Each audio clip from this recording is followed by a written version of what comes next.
Hello दोस्तों, अस्सलाम वालेकुम। आज हम बात करने वाले हैं अपनी प्यारी सहर खान के नए ड्रामे के बारे में, जिसका नाम है जिनकी शादी उनकी शादी। मुझे तो नाम पढ़कर ही पता चल गया था ये बहुत ही कोई अनरियलिस्टिक ड्रामा होने वाला है और बिल्कुल इंडियन ड्रामों की तरह होगा। पहले तो मुझे नाम की समझ नहीं आ रही, जिनकी शादी उनकी शादी मतलब क्या? उनकी किनकी शादी है? नाम का हमने अचार ड्रामा है। हम ड्रामे के अंदर देखते हैं क्या हो रहा है। तो दोस्तों, ड्रामे के पहले एपिसोड में अली साहब के वालिद बेहोश हो जाते हैं और थोड़ी देर बाद पता चलता है कि वो लुढ़क गई हैं।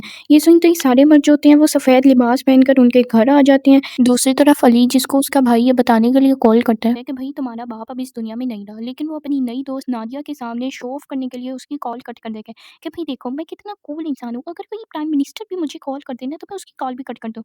ये सुनकर नादिया भी बड़ी इंप्रेस हो जाती है पागलों की तरह। यार ये जो नादिया है ना, ये एक सोशल मीडिया इन्फ्लुएंसर है जिसको हर वक्त वीडियो बनाने की पड़ी होती है, और ये वाली जो नादिया है वो असल में नादिया ही है, नादिया नहीं है, औरत है मर्द नहीं है। हाँ हाँ। दूसरी तरफ वकील साहब असद को आकर बताते हैं कि उसका बाप मरने से पहले बड़ी अजीब सी वसीयतें करके गए। पहली ये कि उन सबको 6 महीनों के लिए अपनी पुरानी खानदानी हवेली में रहना पड़ेगा, जो कि तकरीबन 500 सालों से बंद है।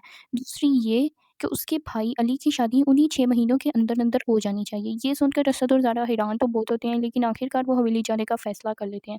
और उसी हवेली में एक जिन्नों की फैमिली रहती है, जिसमें खुशी उसके बहन और बहनोई है, जो कि इंसानों को देखकर हैरान हो परेशान हो जाते हैं कि भाई ये तो हमारा घर था, इन्होंने कब्जा क्यों कर लिया। चंगेज चाचा ज़रा ज़ारा और असद को तवीज़ देते हैं, जो कि उनके अब्बा जान ने दिया था कि हवेली जाने से पहले ये पहन लेना। सब तवीज़ पहन लेते हैं ताकि कोई जिन भूत उन्हें खा ना जाए। ज़ारा को पहले ही जिन्नों के साइंस दिखना शुरू हो जाते हैं और वो चंगेज़ चाचा को कहती है कि इस बात का असद को ना पता चले, वरना वो यहाँ से चला जाएगा और उनके अब्बा जान की वसीयत नहीं पूरी हो पाएगी।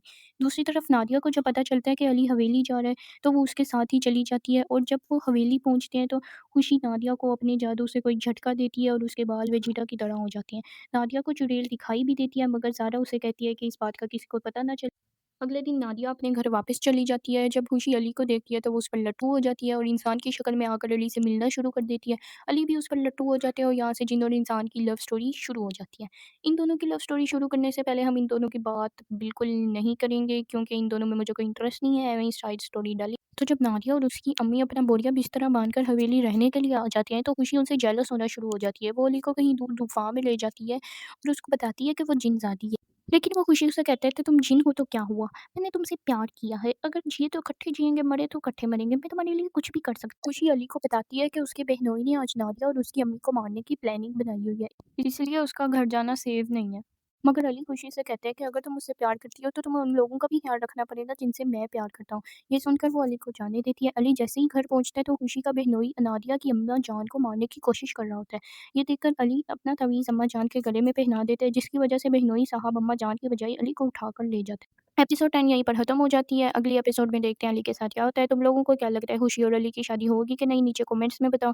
ड्रामा है तो रियलिस्टिक, मगर देखने में जस आ गई। आज के लिए इतना ही। ओके जी, अल्लाह हाफ़िज़ दोस्तों।